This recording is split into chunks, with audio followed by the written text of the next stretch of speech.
ইতিহাস গড়ে প্রথমবারের মতো নারী এএফসি এশিয়ান কাপের মূল পর্বে জায়গা করে নেওয়ায় বাংলাদেশ নারী ফুটবল দলকে ৫০ লক্ষ টাকা পুরস্কার ঘোষণা করেছেন যুব ও ক্রীড়া উপদেষ্টা আসিফ মাহমুদ।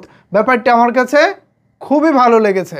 আপনারা শুনলে হয়তো অবাক হবেন, এই নারী ফুটবল দল বিগত ২ মাস ধরে তাদের বেতন পাচ্ছিলেন না। যেখানে তারা বেতন পাচ্ছিলেন না সেখানেই তারা মাঠে এমন সাফল্য দেখিয়েছেন। চিন্তা করে দেখুন, যদি তাদের নিয়মিত বেতন দেওয়া হয়, নিয়মিত বিভিন্ন সুযোগ সুবিধা দেওয়া হয়, তাহলে আমাদের এই দলটা বিশ্ব দরবারে ঠিক কোথায় চলে যেতে পারে।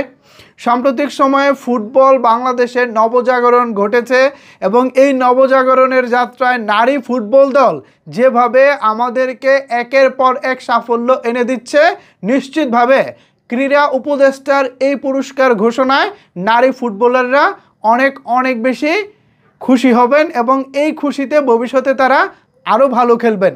৫০ লাখ টাকা কিন্তু কম না ভাই, বেশ মোটা অঙ্কের একটা টাকাই পুরস্কার ঘোষণা করেছেন আসিফ মাহমুদ।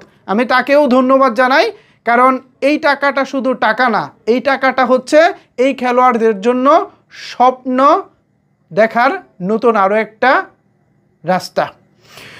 যারা বিগত ২ মাস ধরে বেতন পাচ্ছিলেন না, তারা কতটা অসহায় ছিলেন, এটাকে আমরা কেউ ভেবে দেখেছি? নিশ্চয়ই ভেবে দেখেনি।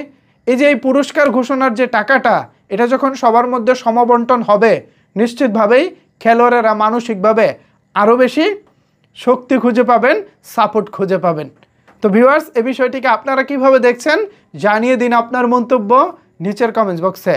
ধন্যবাদ সবাইকে এতক্ষণ আমার সাথে থাকার জন্য।